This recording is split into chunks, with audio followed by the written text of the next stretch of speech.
आपने सवाल जो है, जो बर्निंग इशू जो है वो ये पूछा है, ये बहुत क्रॉनिक इशू है। 94 से ऑनवर्ड अगर आप देखेंगे तो टाइम टू टाइम लगाए इन लोगों ने, लेकिन उन लोगों के साथ इंसाफ नहीं किया।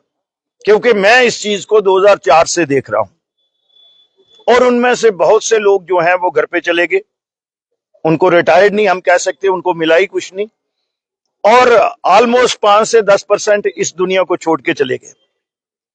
और अब 7 साल के बाद जहां लोगों की चुनी हुई सरकार आई, और चुनी हुई सरकार के ये वादे भी थे कि हम जो रिक्रूटमेंट के या रेगुलराइजेशन के, ये daily Vaser, daily rated, need basis, casual labour या लैंड ओनर्स हैं, जो जितने भी लोग हैं, इनको हम 1 महीने के अंदर अंदर, पहले तो इन्होंने ये कहा था कि हम सबसे पहली कैबिनेट मीटिंग में उनको रेगुलाइज करेंगे।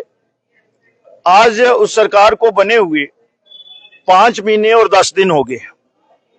180 दिन में उन्होंने बोला था, ये तो 1 महीने में बोला था, और जो 32,000 हमारी वेकेंट पोस्ट पड़ी हुई है, 54% से ज्यादा हेल्थ में जो है इस समय सैंक्शन जो पोस्ट हैं वो खाली हैं। इसी तरीके से एजुकेशन में डॉक्टर साहब ने भी सवाल पूछा, ये भी एक दिन हेल्थ के बारे में पूछ रहे थे।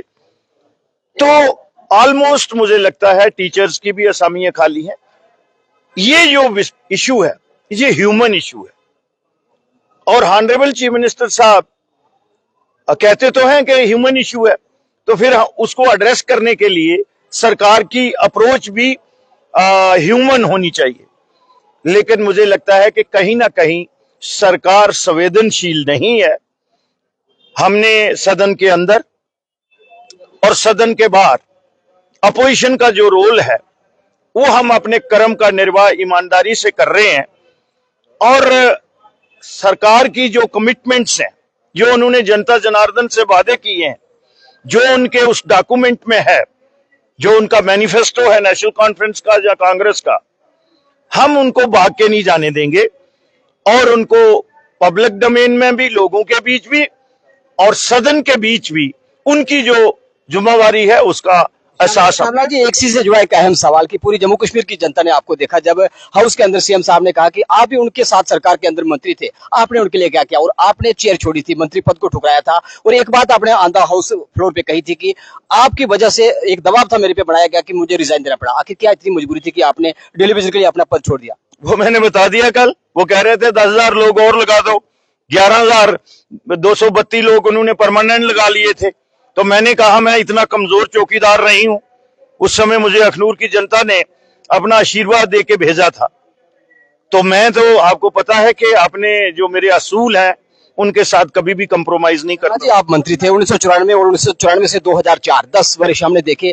855 जम्मू के परमानेंट हुए और 11,000 से भी समथिंग जो थे वे कश्मीर घाटी के परमानेंट। तब तो आप मंत्री थे, तब आप नहीं बोले। उस समय मैं मंत्री नहीं था भाई साहब, यही तो लड़ाई है। मंत्री में पीएचई इरिगेशन का 2013 में बना हूं, और हेल्थ एंड आर्टिकल 2009 में बना हूं। मैं डेट भी बता दूंगा। वो SRO 64 के तहत लगे हैं, और ये चोरी और बदमाशी जो लोग करते थे, जो हैप्चुअल ऑफेंडर हैं, उन्होंने की है। मैंने तो उसको जनता जनार्दन के सामने लाया है। अभी और भी है मेरे पास, वो भी बताऊंगा। मैंने कहा है ना, किश्तों में आएगा।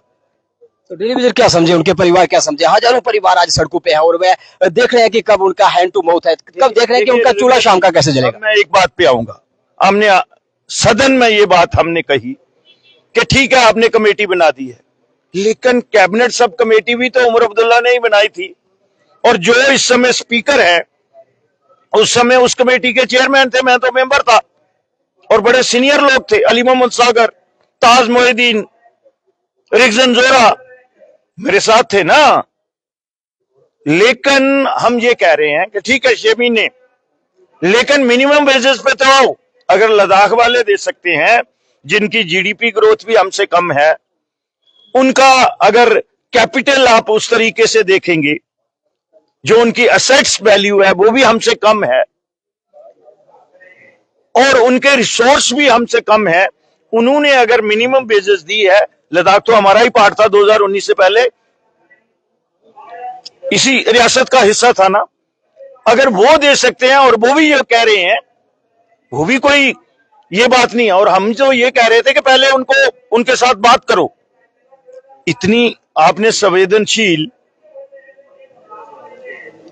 सरकार का काम होता है संवेदनशील होना, लेकिन इतने मैंने हाई हेडेड सरकार कभी नहीं देखी। जम्मू कश्मीर के डेलीवेजरों की हक की लड़ाई श्यामलाल शर्मा लड़ रहे हैं और जम्मू कश्मीर सरकार के उप मुख्यमंत्री कहते हैं कि ये जो डेलीवेजर है ये बीजेपी प्लांटेड है। क्या आपके वर्कर डेलीवेजर भी हैं?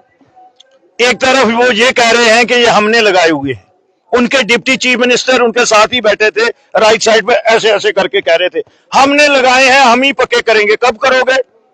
आप लोगों को आपकी अपनी सरकार का भरोसा नहीं है।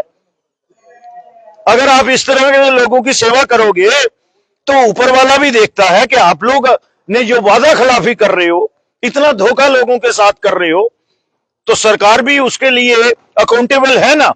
लेकिन मैं ये श्यामलाल नहीं कह रहा है, मैं उनकी अकेला लड़ाई नहीं लड़ रहा हूं। भारतीय जनता पार्टी पूरी जम्मू कश्मीर का यूनिट और मेरे 28 के 28 मेरे सहयोगी जो है वो हम एक यूनिट होके, हमारी जो है यूनाइटेड होके, वन फेस होके हम उनकी लड़ाई, और उनका जेन्युइन डिमांड है जब तक वो एड्रेस नहीं होगा हमें चाहे दिल्ली जाना पड़ेगा, चाहे कोर्ट में जाना पड़ेगा, चाहे उनके लिए भूख हड़ताल भी करनी पड़ेगी। भारतीय जनता पार्टी आखिरी सवाल मेरे सारे साथी जो है मैं आपसे सवाल सर मेरा आखिरी सवाल। भाजपा 10 साल रही है यहाँ पे, उन्होंने क्या किया? डेलीवेजर पक्के नहीं। मैं इस समय सरकार को डिस्कस कर रहा हूं।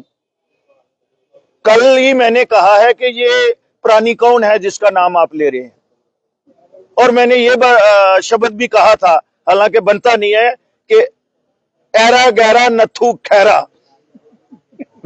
हम लोग डिस्कस नहीं करते हैं।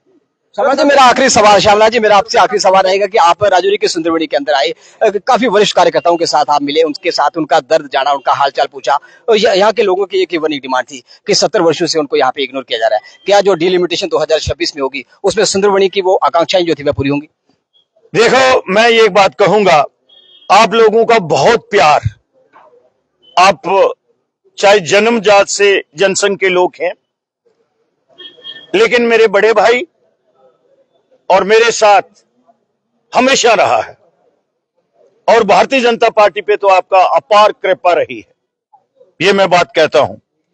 आप लोगों का जो हक है, मुझे लगता है कि 2029 में हमारी पार्टी ने, भारतीय जनता पार्टी ने ये मन बना लिया है कि जो आप कह रहे हैं, अगर कोई 10वीं विधानसभा बढ़ेंगी, और मुझे लगता है कि ज्यादा बढ़नी है, तो जो सुंदरबनी अभी कैप्टन रमेश जी कह रहे थे कि नाम ही रखते थे सुंदरबनी कालाकोट, तो मुझे लगता है it is premature to say anything, but आप लोगों की जो जायज डिमांड है और जो आप ये सोच रहे हैं, मुझे लगता है वो परमपिता परमेश्वर, मां भगवती और मां शेरावाली और बाबा मेमल बुड्ढा ब्राह्मण जो है, वो ये जो आपकी अपेक्षा है, ये जरूर सुंदरबनी के लोगों को जो उनका हक है वो हक जरूर मिलेगा। तो श्यामलाल शर्मा जी यहाँ पे आश्वासन दे रहे हैं, ये ना हो कि पिटारा जब खोले तो सुंदरबनी फिर से खाली हाथ लौटाए। तो मैंने कहा आपको भी लंबी उम्र दे, हमें भी दे। मुझे 6 महीने के 6 महीने तो यहाँ अपने देवतों को त्याना है, और मेरे आप भी देवते ही हैं। इतना प्यार करते हैं आप लोग मुझसे।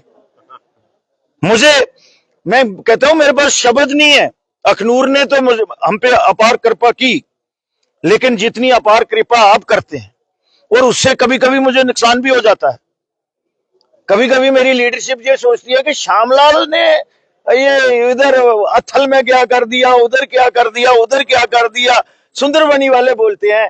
लेकिन मैं अपनी पार्टी का भी धन्यवाद करता हूं, और ये अब मौका नहीं आपको मिलेगा कि श्यामलाल, जहां आप लोगों को शर्मिंदगी उठाने पड़ेगी, आपको अपना हक मिलेगा और अलग विधानसभा मिलेगी।